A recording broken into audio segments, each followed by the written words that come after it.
Bonjour à toutes et à tous et bienvenue dans l'émission dédiée à la bande dessinée sous toutes ses formes et dans tous les genres. Vous écoutez le Bashicast.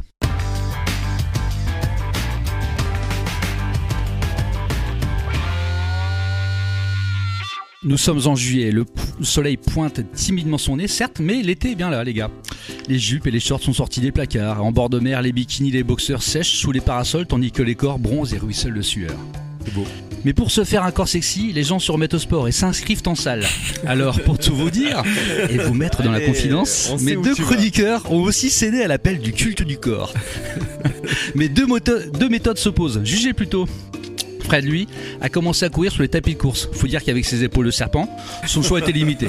Sûr de sa forme, il avalait les kilomètres comme des haribots, mais son physique peu habitué à ce genre d'effort l'a rappelé soudain à l'ordre. Et pour éviter de passer pour un fritos, à l'instar de Yannick Noah, il a joué la tendinite. Ah, je peux plus. Bon, cette-il écrié en se tenant le mollet. S'il ne parvient pas à se forger un corps d'Apollon, il pourra toujours monter sur les planches. Le Fredo a donc lâché le tapis de course pour le vélo. Alors, à le voir pédaler, on a l'impression qu'il est sur une route de campagne, une paille entre les dents. Quand on partait de bon matin, quand on partait sur les chemins à bicyclette, nous étions quelques bons copains. Il y avait Lolo, il y avait Philou, il y avait Fredo et puis Maxou. Oh belle gambette. Alors si je parle des gambettes de Max, c'est que lui aussi s'est chauffé timidement sur le même appareil, visiblement aussi à l'aise sur les tapis qu'aurait mérité un concours d'éloquence. Vous vous rappelez du japonais dans le Grand Bleu ? On aura toujours. Vous vous rappelez du japonais dans le Grand Bleu ? Ben voilà, au bout de 5 minutes, il faisait de l'hyperventilation. Bon, ça c'est pour le cardio. Mais un bon cardio sur la plage, ça ne se remarque pas trop. Alors qu'une musculature soulignée et souple, ça attire l'œil. Max, déçu de sa paire sur le tapis, a donc décidé de tout donner aux haltères. Au programme, des pecs et des biceps. On lui a dit, pousse aussi fort que t'es con. Ben, on n'a pas été déçus. J'y vais à fond, mec. Le Max s'est métamorphosé en quelques semaines. Il est étonnant de voir que plus tu chopes du muscle et plus ta garde-robe de t-shirt passe du L au S. Ça me boudine, c'est ça. À chaque retour de séance, il ne peut pas s'empêcher de prendre la pause et de crier « Bah, qu'est-ce qu'il y a là ? Qu'est-ce qu'il y a ? » En même temps, il est polonais, hein, tout est dit. Alors, si vous les croisez sur la plage en mode aboudou-flash, aboudou-flash.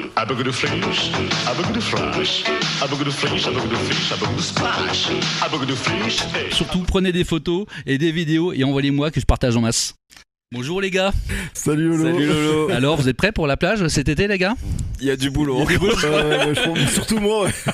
Par contre, je peux nager longtemps. Je pense que niveau cardio, ça va. Ça va mieux ? La musculature, elle est pas trop là. Allez, après les BD et les comics, c'est tout tour des mangas. Nous allons parler cette fois-ci des mangas qui ont marqué vos chroniqueurs préférés.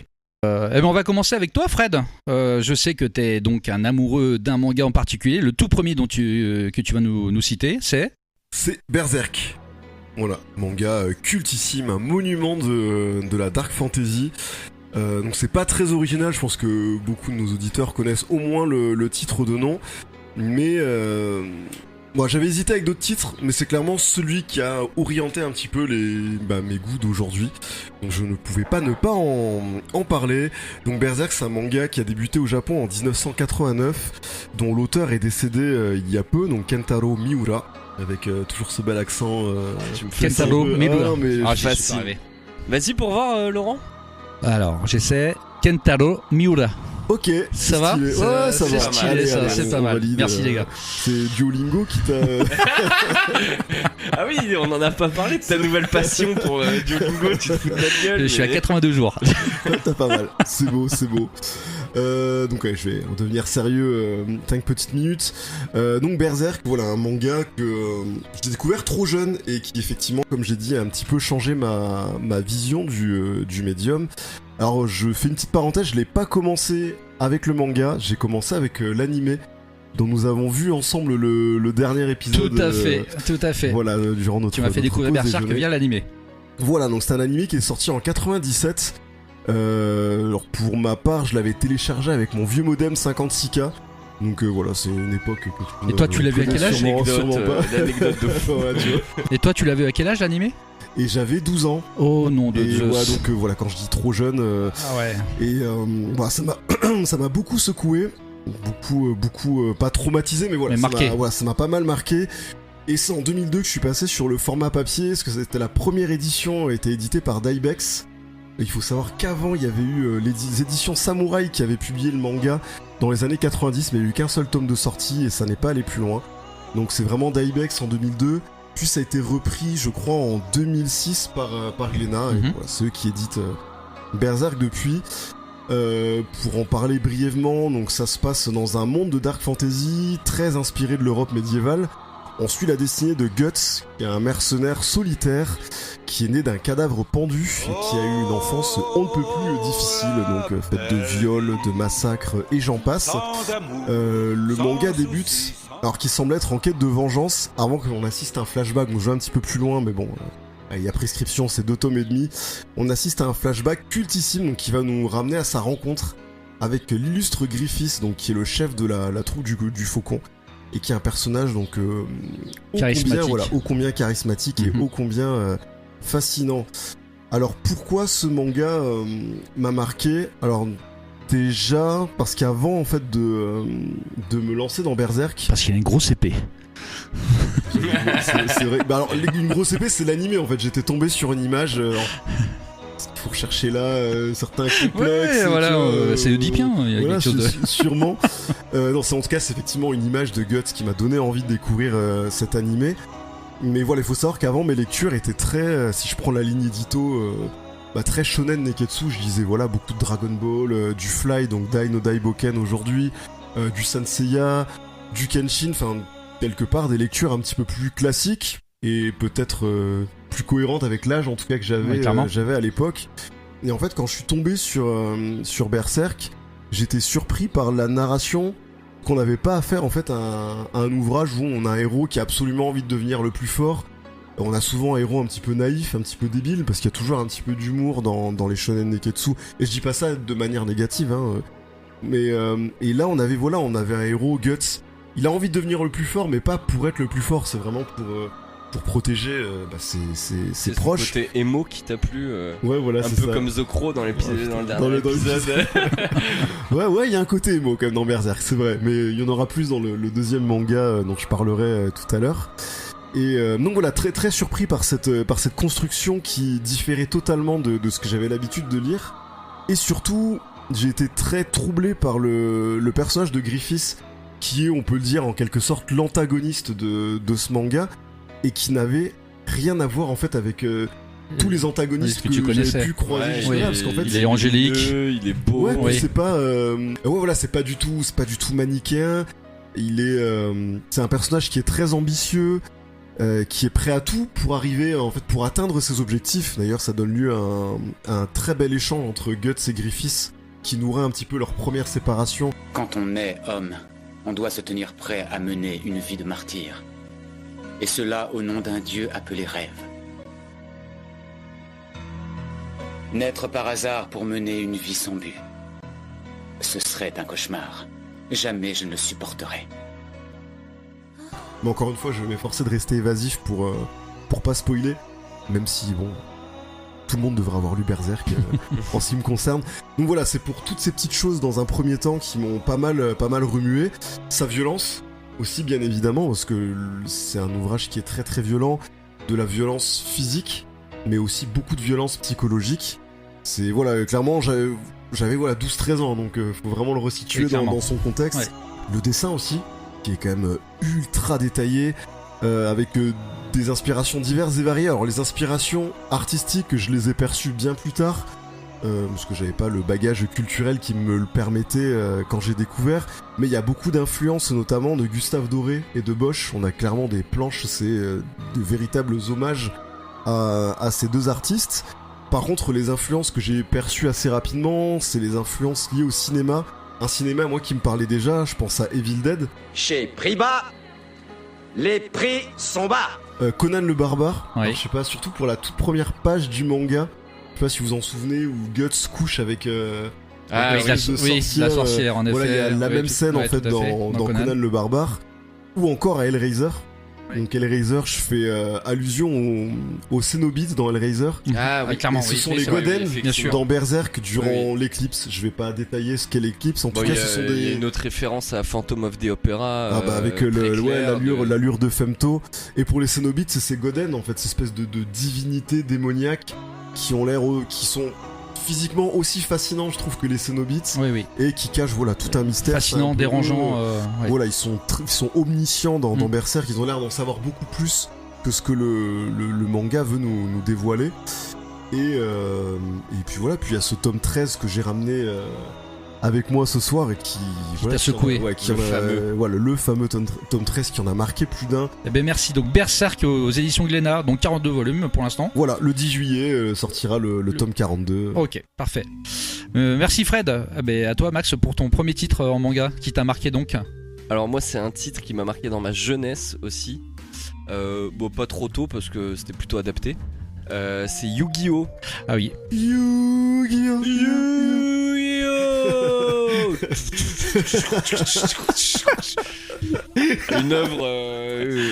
Une œuvre divertissante. On va dire qu'elle a pas marqué les esprits, mais pour moi ça reste une œuvre qui a, un peu comme Fred, façonné la personne que je suis actuellement. Son temps à jouer. Voilà, Magic. Voilà, j'ai basculé du côté obscur, mais c'est quelque chose qui me tient encore à cœur, les cartes notamment.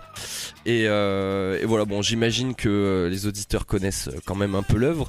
C'est sorti en 99 en France, chez Kana. L'auteur c'est Kazuki Takahashi. Et ce qui a popularisé l'œuvre, j'imagine quand même, c'est l'animé. Pas mal. C'est l'histoire de Yugimoto, un jeune garçon fan de jeux, en fait à la base de jeux de toutes sortes. Il n'est pas seulement sur les jeux de cartes. Je crois que c'est les 7 ou 8 premiers tomes en fait sont consacrés à des jeux, les échecs, enfin plein de jeux très différents, des jeux de cartes, enfin voilà. Et il va fusionner avec un être... je sais même pas comment le définir, mais un Dr. Jekyll et un Mr. dieu, Hyde. un dieu égyptien, je crois. Et donc ils forment un duo effectivement. Grâce au puzzle millénaire, là, du puzzle millénaire, un artefact. Et ils forment un duo, donc un petit garçon naïf et une espèce de roi égyptien surpuissant. Ultra stylé quand même. Très stylé, ouais. Effectivement, à l'époque, je crois que les designs et les cara design et tout ça, l'auteur avait un dessin vraiment spécial. Et donc voilà, il va donc ce qui a lancé la série, c'est qu'il participe à un tournoi de cartes.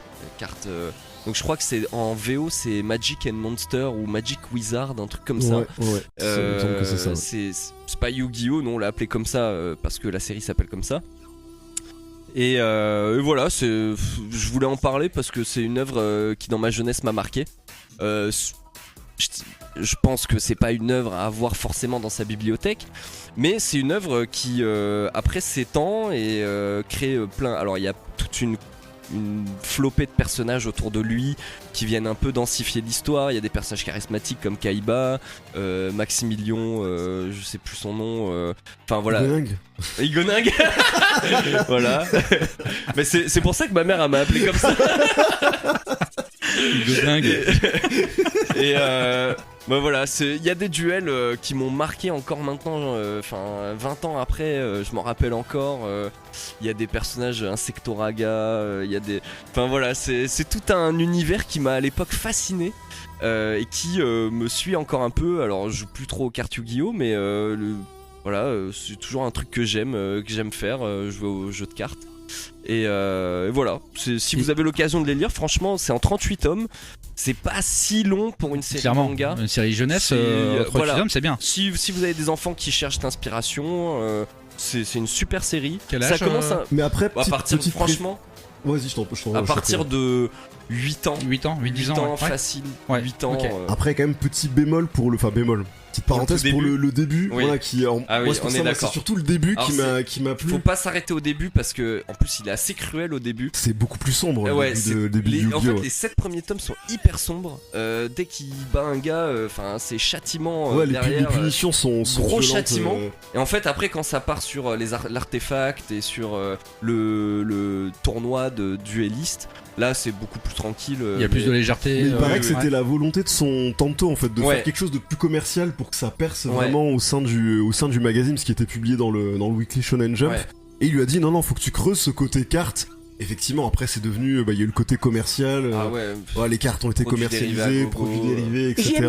Mais le début, c'était vraiment, c'était ultra punitif, il lançait des défis aux gens, et dès que tu perdais, c'était, moi, ce qui m'a marqué, c'est le gars, il lui met un casque sur les oreilles, et la punition, c'est d'écouter de la musique à fond. Donc en fait, il lui bousille les tympans, et il était même, il était beaucoup plus sombre dans son look, Yugi, quand il se métamorphosait, alors qu'il est tout mignon, dans sa forme normale, mais je comprends, c'est un manga qui a quand même marqué beaucoup de gens. En plus, il y a le dessin animé qui passait, et qui passait aussi à la télé, mais en plus c'était sur la 6, je crois. Donc voilà, il n'y avait pas besoin de câble ou quoi que ce soit, c'était sur une chaîne accessible à tous. Donc non, je comprends. Et le dessin animé était moins violent pour les premiers épisodes, notamment. Alors franchement, j'ai vu que quelques épisodes, donc je crois pas en parler. Les 7 premiers sont une sorte de saison, et après ils démarrent très rapidement en fait sur le tournoi. Donc ils l'ont refait en animé, le côté dark que t'as dans le... Pas aussi dark que... D'accord, j'ai re-regardé vite fait quelques premiers épisodes, c'est pas aussi dark, c'est pas aussi violent. Mais effectivement, ouais, il y a mais un à l'époque peu t'étais jeune, t'étais influençable aussi. Aussi peut-être, ouais, je sais pas, j'ai mûri. Non, mais je crois, en tout cas, de ce que j'ai revu là récemment vite fait, ça va. C'est pas aussi cruel que dans l'animé. Ouais, d'accord. Ok. Mais ouais, super série. Et puis Rip, l'auteur, qui est décédé il y a quelques années d'un accident. Je sais plus, c'est pas un accident de plongée ou. Ouais, je crois qu'il a essayé de sauver un gars qui était en train de se noyer et il a échoué. Il a pris pour Yuki. Il a échoué. Châtiment. Il a échoué, putain. Sanction derrière. Vocabulaire était de circonstances. Oh, l'empathie qu'ils font le 0 à arrêtez, c'est pas bien. Ah là là, écoute l'esprit shonen, hein. Voilà. Le passement de soi, bon parfois. Il a voulu se la jouer Neketsu. Putain, je sais pas si on va regarder. Ah, la violence, quoi. Ok, merci Max. Donc Yu-Gi-Oh, c'était chez Kana donc. Et c'est chez Kana, pardon, qui est 38 tomes, une série complète. Eh ben Fred, ton deuxième titre en manga qui t'a beaucoup marqué, en tout cas que t'as beaucoup aimé, je sais pas à quelle période de ta vie tu l'as lu celui-ci. Ah, tu finis ton M&M's Ah ouais, ok. Et ça mange pendant l'enregistrement, ok. Oh, je me retourne, j'ai qui mange. Donc c'est Bonne Poon Poon de Inu Asano, donc on reste chez Kana, on reste dans la même maison d'édition.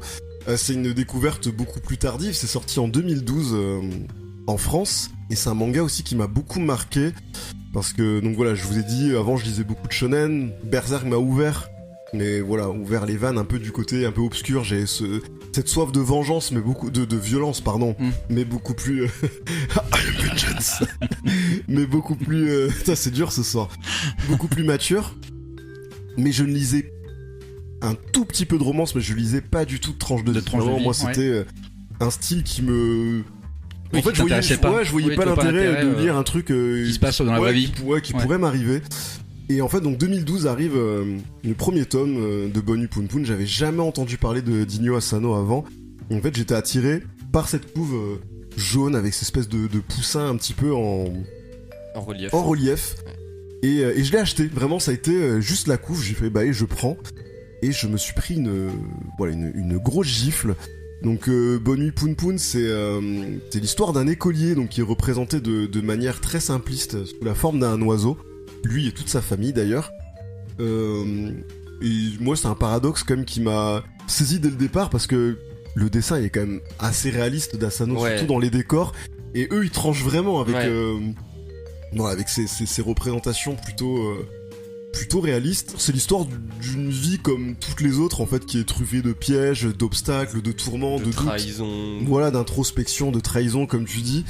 Et parfois des petits bonheurs, parce qu'il y a aussi, c'est une œuvre là qui reste beaucoup. Sombre, il n'y a pas beaucoup de bonheur, mais il y a quelques pointes un petit peu de lumière.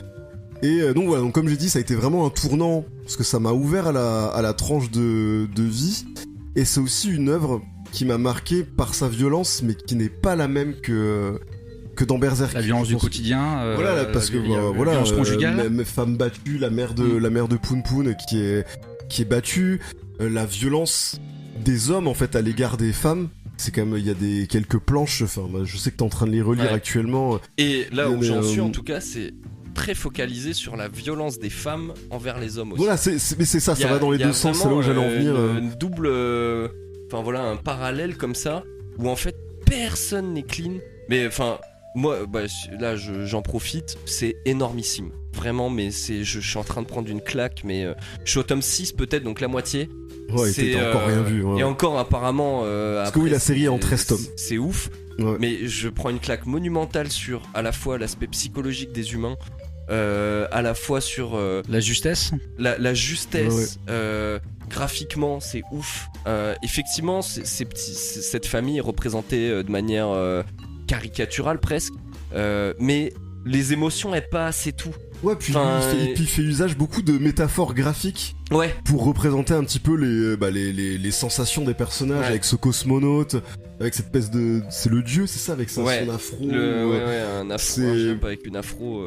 Et puis plein de motifs un peu psychédéliques avec diverses significations. Enfin, c'est vraiment très riche, et dans son propos, et dans son graphisme. C'est symbolique aussi. Oh ouais, c'est puis cette histoire d'amour en fait, d'amour quelque part impossible, enfin entre Poon Poon et Aiko. Ouais, je crois que c'est Aiko. Et en fait, il l'aborde aussi, et c'est pour ça que je tenais à en parler. En plus de Berserk, parce que je trouve que les deux ont une similitude. Alors c'est très pessimiste, Poon Poon quand même. Et on retrouve ces profils qui sont nés dans un environnement familial et social ultra complexe, et qui d'entrée de jeu en fait sont voués à l'échec. Guts, il est né d'une mère pendue en fait, enfin, et il a une vie de merde dans Berserk. Enfin, vraiment tout le long c'est une succession d'échecs, échecs amoureux, mais je dis pas pourquoi, voilà, échecs amicaux, Griffiths, la troupe du faucon, etc. Et je trouve que Poon Poon et Aiko, ils ont beau faire, je vais pas creuser dans les détails, mais je trouve qu'ils font énormément d'efforts.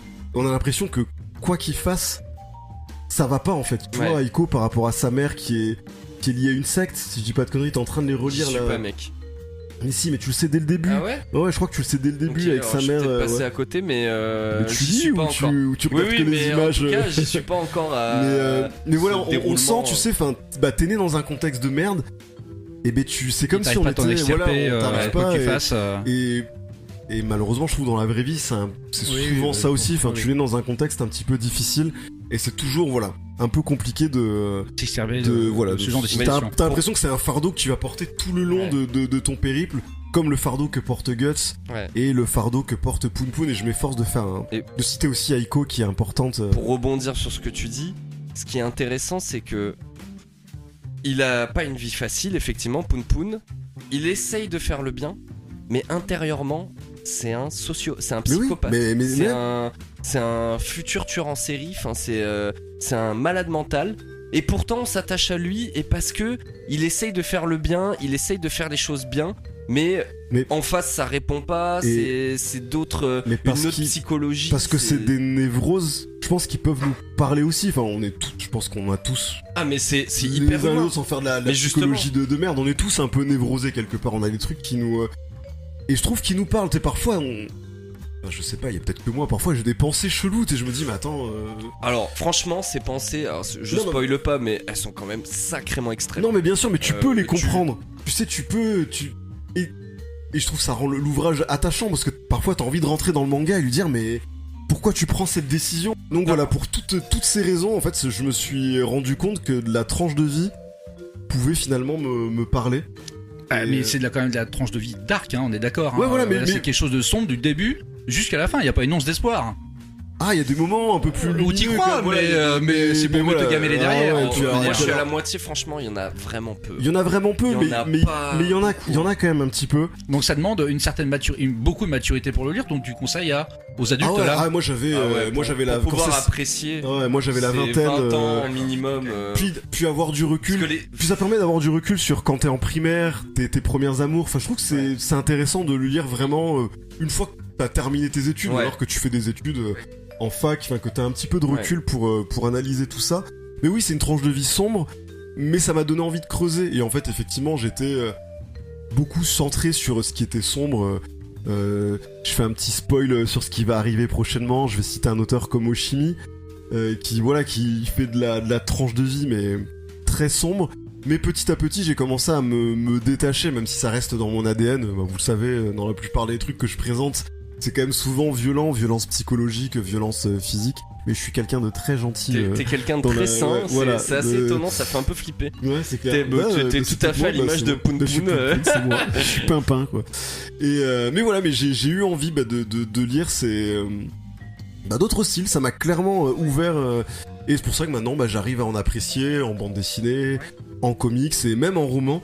Chose que je m'étais impensable. Ah ouais, avant d'avoir lu Poun Poun. Donc c'est vraiment dans mon parcours, en tout cas de lecteur. C'est un tournant. C'est un véritable tournant. Et, donc voilà, lisez Poun Poun. Par contre, si vous êtes à tendance un petit peu dépressive, à fleur de peau, je le déconseille parce que c'est quand même un manga choc, surtout sur ses 2 derniers tomes où là c'est roller coaster. Voilà, ça m'a pas mal marqué. Bonne nuit Poun Poun, c'est un énorme coup de cœur. C'était le manga préféré d'un copain que j'ai rencontré à l'UT, qu'il avait présenté à l'époque. Il avait fait un exposé dessus. Hugo, big up. Baba boy. C'était son manga préféré. Il l'a marqué profondément. Il m'en a parlé longuement. Il va falloir que moi aussi je me mette à lire Bonne nuit Poun Poun parce que c'est manifestement une œuvre incontournable. Et d'ailleurs, même toute l'œuvre de Dinho Asano, c'est vrai que là on était centré sur Poun Poun, mais c'est un auteur qui est incroyable, on va pas conclure sans parler de Solanine quand même. Bon, Dead Demon, et après c'est vrai que Solanine, ça t'a fait chialer. Si vous voulez un truc, le dis pas. C'est le premier truc que tu m'as dit quand tu m'as parlé du manga. Je pense que nos auditeurs ont envie de savoir que tu as versé quelques larmes. Si vous êtes pas convaincu par ce qu'on a dit, et que vous voulez commencer par quelque chose de plus court mais saisir un peu l'univers d'Asano, commencez par Solanine, c'est un one shot, c'est un beau bouquin, il est bien épais. Il était édité en 2 tomes avant, mais là maintenant il existe plus qu'en. C'est une intégrale. C'est une intégrale. Et foncez sur Solanine déjà et vous verrez à quel point il a un pouvoir de persuasion et sur la psychologie humaine à quel point il est fort. C'est quand même plus sain que Bonne nuit Poun Poun, Solanine. Oui. C'est je trouve plus triste entre guillemets parce que c'est une belle histoire. Mais voilà, si vous n'êtes pas convaincu, essayez d'abord Solanine vraiment. Et si vous accrochez pas à Solanine, c'est que je pense que Asano c'est pas fait pour vous. Ouais, parce que La fille de la plage est plus dure quand même. La fille de la plage, moi j'ai commencé par ça. C'est trash, hein. C'est pas le meilleur, la meilleure porte d'entrée vraiment. La fille de la plage, c'est même presque à la fin vraiment. Si vous voulez lire tout Asano, c'est vraiment pas la priorité pour moi. Non. C'est vrai qu'il est dur, même parce que là pour le coup, j'ai l'impression que c'est quand même beaucoup plus gratuit. Enfin, moi j'aime pas La fille de la plage, hein. Clairement. Moi j'ai bien aimé, mais moi c'est mais je trouve que Asano en tout cas c'est un auteur qu'il faut découvrir. C'est vraiment, j'aimerais pas être dans sa tête. Je pense que c'est pas quelqu'un de bien. Et ce qui est marrant, c'est que quand on lui a demandé, j'avais lu une interview et je vais conclure là-dessus, mais j'adore vraiment cet auteur, je pense que vous l'aurez compris. On lui a demandé pourquoi en fait pourquoi ces ouvrages aussi sombres, aussi dépressifs. Et en fait, il a répondu, parmi d'autres réponses, mais celle-ci, il m'a beaucoup plu. Il a dit comment voulez-vous grandir, en fait, sainement, après avoir vu et lu une œuvre comme Evangelion, qui est une œuvre qui a aussi beaucoup marqué, qui parle de mecha, mais ça va beaucoup plus loin. Il y a une part de psychologie qui est impressionnante dans ce manga. Et c'est un manga, un ouvrage qui l'a traumatisé. Et je pense qu'en fait, je retrouve un peu tout ça. Il s'est pas trop mouillé quand même. Oui, mais bon, en tout cas, j'aime bien cette citation et je conclurai là-dessus. Merci Fredo, Bonne nuit Poun Poun, donc aux éditions Kana, 13 tomes, complet en 13 tomes. Tout à fait. Voilà. Eh bien, on va terminer avec toi, Max. Et puis, une œuvre qui est tout aussi dérangeante. On reste sur la tranche de vie. On reste ils sont copains en plus. Hein, ils sont potes. Ouais, ça m'étonne pas. On reste sur de la psychologie humaine. C'est donc Les liens du sang de Oshimi. Alors, plus précisément, Shuzo Oshimi. C'est un manga en 17 tomes. C'est ça, terminé au Japon, mais pas en France. Voilà. Moi je suis à jour France, donc au 15e tome. C'est ça, le dernier. Oui, 15 ou 16, je sais pas. Voilà, on sent que la fin approche. Bref. C'est l'histoire de Seishi, un jeune garçon bichonné par sa maman, qui semble avoir une influence sur lui, une influence psychologique. Je vais vous lire le résumé parce que ce que j'ai bien aimé, c'est qu'il spoil pas. Et c'est très important pour commencer cette œuvre parce que, pour résumer, il y a une scène à la fin du tome 1 qui va déclencher toute l'histoire. Ah ouais. Et quelle scène? Et une scène, franchement, moi quand je l'ai lu, mais elle m'a scotché et vraiment je m'y attendais pas. Et c'est un point de départ incroyable pour une œuvre incroyable. Donc on suit la famille de Seishi, qui est on ne peut plus banal, avec un père salarié et une mère au foyer qui s'occupe de lui. Il joue et va à l'école avec ses amis et il tombe amoureux de la fille la plus jolie de la classe. Tout va pour le mieux jusqu'à ce qu'il découvre tardivement que sa mère le couvre beaucoup trop, au point de le traiter comme un bébé. Avec le père qui est fréquemment absent à cause du travail, elle décide de bâtir son monde autour de Seishi, qui tombe facilement dans son emprise car incapable d'y résister. Il se laisse emprisonner dans le cercle de sa mère et n'arrive pas à décerner ce qui se cache derrière cet amour maternel qui enveloppe peu à peu une relation mère-fils toxique, basculant petit à petit dans la folie. Il est très bien en plus le résumé, Ça c'est résume cool parce super qu'effectivement bien il n'y a pas l'élément de bascule mais Ouais. voilà. Et voilà, moi j'adore cette œuvre, c'est une œuvre qui m'a d'entrée m'a attrapé, m'a pas lâché, j'ai enchaîné, j'avais rattrapé à l'époque, même en scan, les histoires. Bouh. Pirate. Et voilà, c'est pour moi c'est impressionnant la manière dont qu'il a de représenter les visages humains, l'expression des personnages, qui retranscrivent parfaitement l'état psychologique dans lequel ils sont plongés, surtout Seishi en particulier. Et sans être trop verbeux, parfois t'as une case, un visage et tu saisis tout sur l'expression. Pour moi, cette œuvre, c'est l'exemple d'une narration fluide. Parfois, le texte n'est pas forcément nécessaire pour exprimer, en BD particulièrement, pour exprimer une histoire dans sa totalité. Si y a des cases et s'il y a des ellipses entre chaque case, c'est pas pour rien. Et lui il s'en sert de manière magistrale.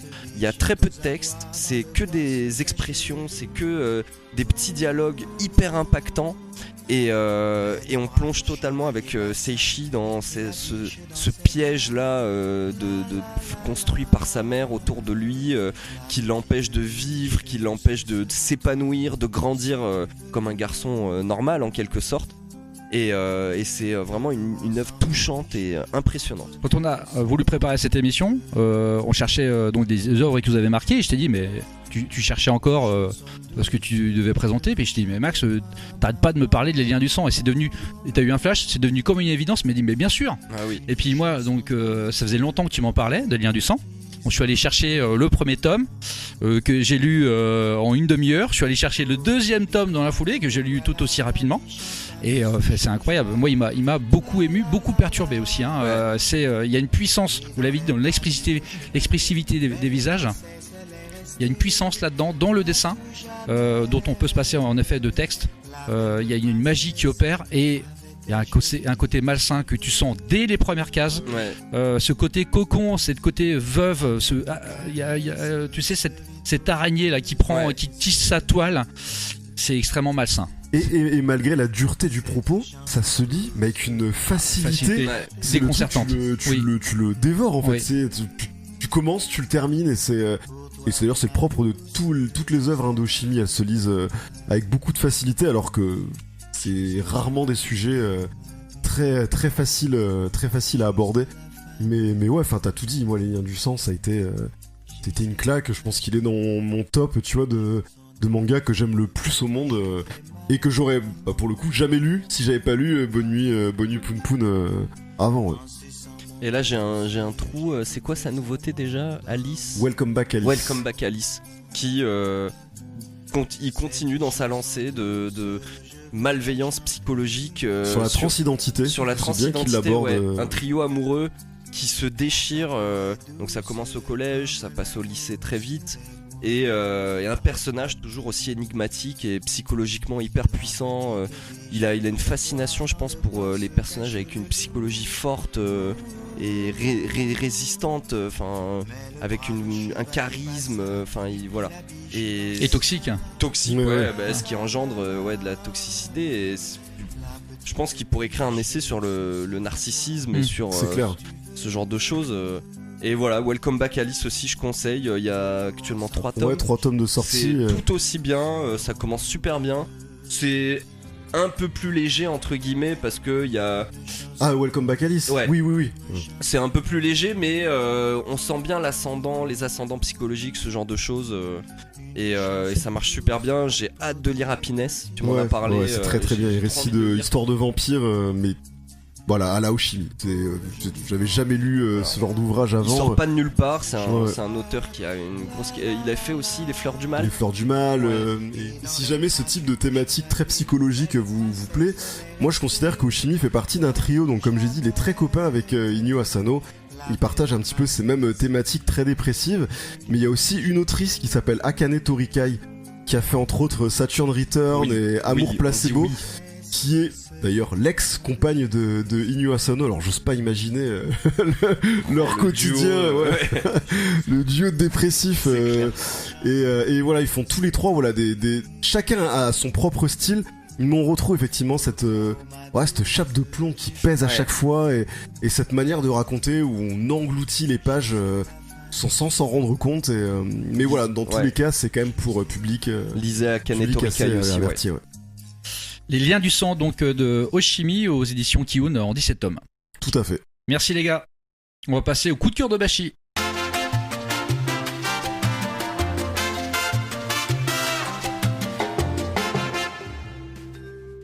Alors, on va aborder maintenant les coups de cœur de Bashi. Alors, je vais commencer, les gars, parce que j'ai trop envie de parler. Je vous ai écouté. C'est vrai que t'as rien dit, là. D'accord, il a dit la bonne parole. Et donc, j'ai des lectures qui m'attendent bientôt, puisqu'il va falloir que je me tape Solanine, Bonu Poun Poun, Les liens du sang, faut que je termine. Enfin bref, j'ai que des lectures à rattraper. Mais celle-ci, ce coup de cœur là qui vient d'arriver tout récemment en librairie. Unanime. Voilà, c'est un coup de cœur unanime. C'est publié chez Casterman. Servin au dessin, Xavier Dorizon et Antoine Christo. Et il s'agit de Ulysse et Cyrano. Alors le dessin de Servin que vous connaissez pour l'esprit de Warren, Olian, etc. Il est tout simplement superbe. Grâce notamment à une palette de couleurs. En plus, il a une palette de couleurs qui est savamment choisie, qui est parfaite. L'expressivité des visages est incroyable. Le découpage, la narration sont à la fois intelligents et d'une fluidité exemplaire. Servin transmet, grâce à ce travail sur le dessin et le découpage, à transmettre un éventail d'émotions, et ce, du début jusqu'à la dernière page. Moi, j'ai été happé. J'étais pris émotionnellement de la première jusqu'à la fin, ça ne m'a pas lâché.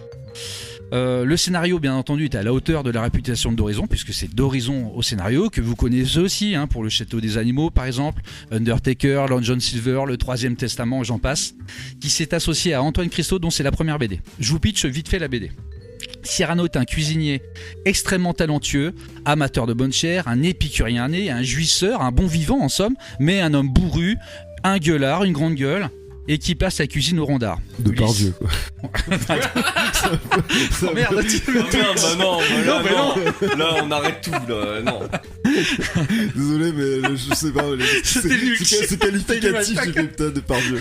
J'ai mangé du crocodile, de l'éléphant, j'ai fait une blanquette de lion, oui. C'est comme j'ai fait une baleine bourguignonne. Ulysse, lui, est un jeune homme qui passe le bac et on ne peut pas dire qu'il soit doué en trigonométrie. Pourtant, il faut une note qui frôle l'excellence au bac pour être digne de l'héritage familial, puisqu'il doit hériter de l'empire qui pèse sur ses épaules, un empire de ciment qui a été bâti par ses aïeux. Et donc il a toute une voie qui lui est tracée. Garçon extrêmement poli et guindé, il doit fuir Paris avec sa mère lorsqu'un scandale éclate et éclabousse tout l'empire des aïeux. Il se réfugie donc en Bourgogne, dans une petite Bourgogne qui sent bon la campagne, l'authenticité des gens qui vivent au grand air. C'est la rencontre donc des deux protagonistes. C'est l'histoire donc d'une transmission, de l'amour des choses vraies, d'une philosophie de vie, des cœurs authentiques et des bons petits plats cuisinés. À la lecture, vous salivrez. Exactement, à la lecture, vous salivrez devant les mets cuisinés mitonnés qui mijotent ou rôtissent. La cuisine traditionnelle, celle des campagnes où tout n'est que générosité, est chamboulée par une cuisine où la réinterprétation des mets se dispute au raffinement. J'ai souvent pensé d'ailleurs à Jim Harrison. Je ne sais pas si vous avez déjà lu Un sacré gueuleton. C'était un Jim Harrison, un écrivain talentueux, un critique gastronomique qui était, à l'instar de Cyrano, un bon vivant. Il parle de mets avec beaucoup de prose, une superbe poésie, tout arrosé d'un bon breuvage à base de raisins fermentés. Jamais lu. Non. À part Cyril Lignac. J'ai adoré donc ce livre car j'ai trouvé donc une justesse de ton, de la profondeur dans la psychologie des personnages, dont l'épaisseur rappelle celle d'un bon coq au vin, des dialogues comme de la ciboulette, bien ciselés. Les années 50, ces années d'après-guerre où l'on chasse encore le collabo, font un cadre idéal à l'éveil des sens d'Ulysse. Un parfum de nostalgie, teinté de mélancolie embaume chaque page. C'est une BD qui va marquer l'année 2024, je tenais à vous le dire, c'est certain, il est dans top 3 de cette année, c'est certain. C'est un livre doux amer qui bouleverse autant qu'il donne le sourire. C'est une lecture qui vous marquera et là, petit revenant, vous retrouverez du plaisir à la relecture, comme un bon bœuf bourguignon que l'on remange le lendemain. Je n'ose point en dire tant je désire que vous découvriez ce livre et ses différentes intrigues. Je vous souhaite, sachant qu'il le sera, un excellent appétit. Voilà, j'avais préparé tout un laïus sur ce podcast-là. On va passer après cette chronique de fou. Je ne pouvais pas en faire autrement, c'était obligatoire. Mais c'est mérité, franchement, le titre est incroyable. Non, c'est Ulysse, pour moi aussi. Hein. Pourtant, c'est pas la gastronomie, les thématiques abordées, c'est pas forcément ma came. Mais pour moi, moi aussi, je pense que ça va faire partie de mon top 3 de cette année. C'est une BD formidable. Tout ce qu'on aime dans une BD y est. Une narration fluide, des personnages super attachants un scénario qui se tient mais de bout en bout. C'est carré d'Horizon, il fait un travail mais... remarquable. Mais ce que j'aime, c'est d'Horizon, on le connaît souvent pour ce côté fantasy, tu sais, le château des animaux, le troisième testament, frôle le fantastique. Ouais, alors que là, on est etc. sur quelque chose de beaucoup plus terre à terre. Exactement. Et ça, je pense qu'on le doit à Antoine Christo, dont c'est la première BD, qui est un épicurien, un amoureux de la cuisine. Exactement la part de chacun. De chacun dans le scénario, mais je pense qu'il a apporté ce côté terre à terre, ce côté tranche de vie, authentique. Et qui manque pas, hein, puisque ce que fait d'Horizon, c'est formidable dans les autres ouvrages, mais là il y a une justesse. C'est la relation entre Ulysse et Cyrano. Franchement, moi, j'en ai des frissons encore. Elle est magnifique. Alors ils sont très différents, mais ils se retrouvent autour de la nourriture et de la cuisine. Il y a une scène qui est formidable. Vous vous souvenez de cette scène où Cyrano il escalade le mur. Ouais, il surprend la messe du dimanche. c'est Ulysse qui escalade le mur et se retrouve dans la messe du dimanche avec Cyrano et ses copains. Ouais. Ah, c'est formidable. Le gueuleton. Ce que je veux dire, c'est comme une BD qui donne faim. Moi, il y a des pages, mais je te l'ai dit, t'as l'impression de sentir les odeurs. Oh là là, mais c'est merveilleux. Franchement, moi j'ai adoré, alors que comme toi, moi c'est pas du tout mon style de prédilection. Mais il n'y a aucun doute. Je trouve que c'est universel en fait. Ça peut vraiment parler à tout le monde. C'est un bel objet en plus. Exactement. Même la BD en tant que telle. Oui, je peux me permettre. Ça peut être le nouvel Inde fourbe. De la BD française, une œuvre porteuse en j'en ai parlé à une cliente tout à l'heure qui connaissait donc pas les Indes fourbes. Je lui dis c'est dans la lignée des Indes fourbes si vous voulez. C'est l'ouvrage que vous conseillez facilement, que tout le monde aime immédiatement, que ce soit pour l'objet que tu disais. D'ailleurs Fredo, c'est un superbe objet, un très beau livre là, une pagination formidable, c'est un one shot, hein. Il y a tous les ingrédients pour que ça plaise. C'est doux amer, vous souriez, il y a des moments de tristesse, c'est complet. Des BD comme ça, il y en a même pas tous les ans. On est d'accord. Vraiment, c'est rare. Et donc on peut éventuellement le positionner sur un potentiel petit prix gagnant. Je pense que le prochain Angoulême, au moins en sélection. Au moins en sélection Angoulême. Sinon c'est une hérésie vraiment. Je le vois gagner, c'est pas possible. C'est pas possible qu'il n'y ait pas de prix. Pourquoi pas? Après ça dépend ce qu'il y a en face et l'année elle est pas finie. Ouais, l'année, c'est vrai que l'année n'est pas finie. Là c'est que la première moitié d'année. Mais là, et la barre, elle est quand même juste avec celui-là, mais si tu regardes le reste de la production. Parce que faut quand même le souligner, on est quand même souvent d'accord sur certains titres, mais là c'est rare qu'il y ait une œuvre qui fasse autant l'unanimité dans l'équipe. Oui, que là, on tient un peu les comptes à la librairie, on a un petit classeur là où on met nos lectures et on met des notes. Petit secret de ça nous permet nous à la fin de l'année de faire le tri très rapidement. Voilà. Et celle-là, c'est 9, 10 presque. Ouais, c'est ça, elle frôle le 10 absolu. C'est voilà. Ouais, c'est incroyable. Donc on vous la recommande donc chaudement. Vous l'avez bien compris. Visiblement, ouais, c'est clair. Fredo, tu vas nous parler de Nine Peaks, c'est ça? Là, passer après. Là, moi, je vais vous parler d'un. Bon, alors, ça n'a rien à voir. J'ai parlé d'un manga. On est sur quelque chose de beaucoup plus léger. pour public beaucoup plus jeune. Mais je tenais à en parler parce que c'est un manga, donc le manga Nine Pigs de Tetsuhiro Hirakawa, et c'est un manga qu'on appelle Furio, donc c'est un genre très particulier, baston. Voilà, de baston d'étudiants. Ça se passe dans le milieu scolaire. Furio, pour faire simple, ça veut dire délinquant. Enfin voilà, c'est un peu petite frappe, voyou. Et c'est un genre qu'on a beaucoup eu au début des années 2000 en France, mais qui n'a jamais percé. Donc en fait, la plupart de ces titres n'ont même pas été publiés jusqu'au bout, ont été stoppés, etc. T'as quelques exemples de Furio Qui est sorti à l'époque. Alors on a eu Rakai Blues, c'était allé au bout. Par contre, aux éditions J'ai lu, c'était en 42 tomes. Mais je pense à Clover, qui est l'ancien manga de l'auteur de Nine Pigs dont je vais parler aujourd'hui. Ouais. La série fait plus d'une trentaine de tomes. Nous, on a eu 8 ou 9 tomes parus en France. Il y a eu Ganking, il y a eu Worst, qui est sûrement l'un des mangas Furio les plus cultes, parce que c'est Takahashi, c'est l'auteur de Crows. Et Crows, c'est l'une des références dans le... Ouais, c'est incroyable. Donc, il paraît que ça reviendra incessamment sous peu en France, mais j'ai pas le droit de trop en parler. Et donc voilà, donc c'est et je voulais en venir à ça. Tokyo Revengers, qui est un manga qui est sorti déjà il y a quelques années. Alors qu'on aime ou on n'aime pas, c'est un manga qui a permis justement ce retour des Furio un petit peu dans les librairies avec Windbreaker, le retour de Rakai Blues qui s'appelle maintenant Rokudenashi Blues. Donc qui est son nom original. Et donc on a ce Nine Pigs qui débarque, que moi je pensais pas du tout voir arriver en France. Parce que c'est... Ouais, pardon. Parce que Furio, donc moi je le lisais comme un Tipiak aussi, je lisais les scans, persuadé que ça n'arriverait pas. Pirate. Et donc voilà, c'est avec beaucoup de joie que je le vois débarquer donc à la librairie. Pour la petite histoire, donc ça raconte l'histoire de Gaku. Donc ça fait histoire 2 fois dans la même phrase prononcée, ça fait phrase très lourde, mais bon bref, vous m'avez compris. Donc ça raconte le quotidien, voilà, de Gaku, qui vit seul avec son père. Son père est quelqu'un de très rangé, il tient un restaurant, il est pas bagarreur pour un sou. Il décède brusquement d'un accident. Le jour de son enterrement, Gaku est très surpris parce qu'il y a plein de gars vêtus de noir, enfin assez sombres, ils sont nombreux. Et il comprend pas parce que son père est plutôt discret. Et puis il était pas en très bon terme avec son père. Exactement, oui, voilà, ils avaient une relation un peu conflictuelle. Et puis il décide après les funérailles d'aller pêcher parce que son père adorait la pêche. Donc il est au bord de l'eau, il pêche, il tombe dans l'eau et il se fait repêcher par un jeune garçon au look un petit peu de voyou. Et en fait, ce jeune garçon, il s'avère que c'est son père, mais 22 ans en arrière. Il a remonté le temps. Il a fait un bond dans le temps. Et il va se rendre compte qu'en fait son père c'était le caïd du bahut, que c'était un sacré bagarreur alors que c'est devenu quelqu'un de rangé. Et donc ils vont tous les deux se lier d'amitié, donc il veut pas lui révéler que c'est son futur fils.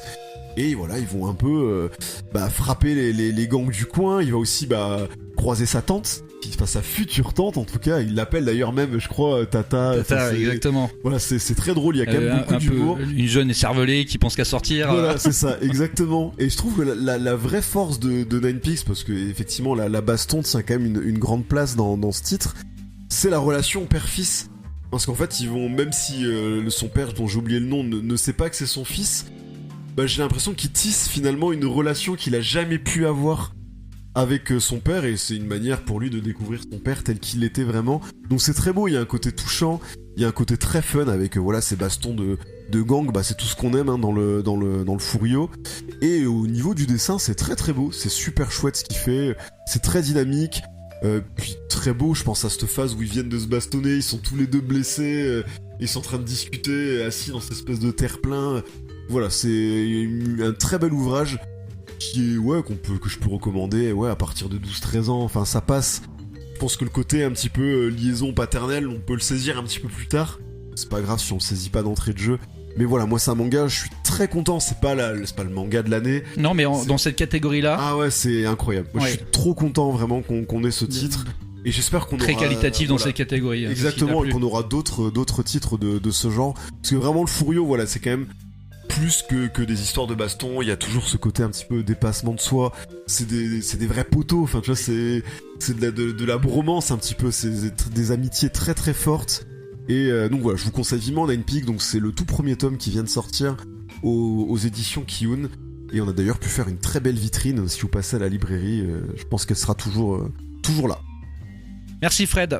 Max, toi tu comptais nous parler d'un ouvrage de Iris Pouy et Elisabeth Olville. Tout à fait, c'est les Contes de la Mansarde. chez l'employé du mois. Ça a un mois à peu près.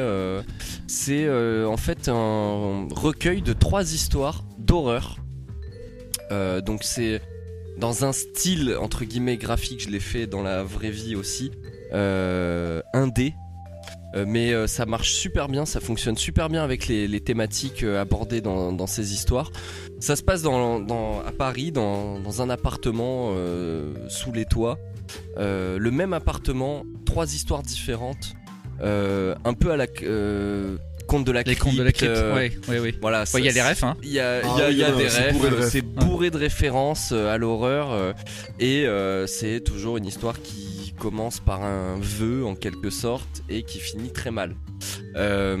J'ai pas trop envie de vous raconter les histoires parce que ouais, ce serait dommage, c'est quand même cool. Ouais, chaque histoire est assez courte entre guillemets, mais c'est dans un bel album 3 histoires. Mais ça serait gâcher un peu la découverte. Tu peux peut-être résumer la première. Je pense que la première, on peut. Oui, la première c'est la plus courte et c'est la plus facile à résumer. C'est un garçon qui souhaite découvrir le jour de sa mort. Il y parvient et ça va le hanter en fait jusqu'à ce jour précis. Et voilà. Faut pas en dire davantage. Voilà, c'est ça. Je vous laisse découvrir la suite. C'est l'employé du mois, c'est une maison d'édition que j'adore, que vraiment tout ce qu'ils font c'est un grand oui à chaque fois.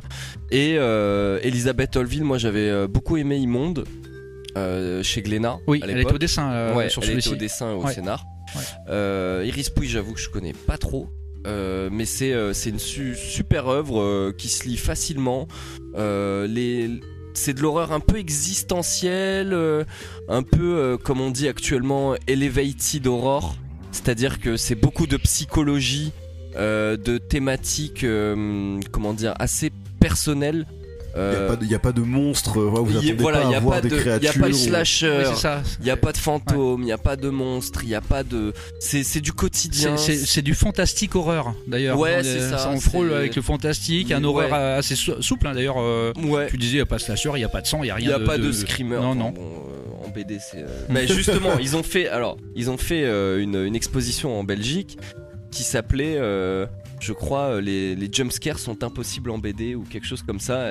Et donc ils ont pris ça au pied de la lettre, et donc c'est de l'horreur plus construit entre guillemets, plus psychologique, et ça marche super bien. C'est une super lecture, et on soutient. Oui, clairement, nous on a beaucoup aimé également. Donc les contes de la mansarde, donc tu l'as bien dit, aux éditions l'employé du mois. Mais c'est l'heure de nous quitter, les gars. En tout cas, c'est la fin de l'émission. Oh non, déjà. Non, merde. Donc c'est la fin de cette émission, et que vous alliez cet été, nous vous souhaitons à tous de bonnes vacances.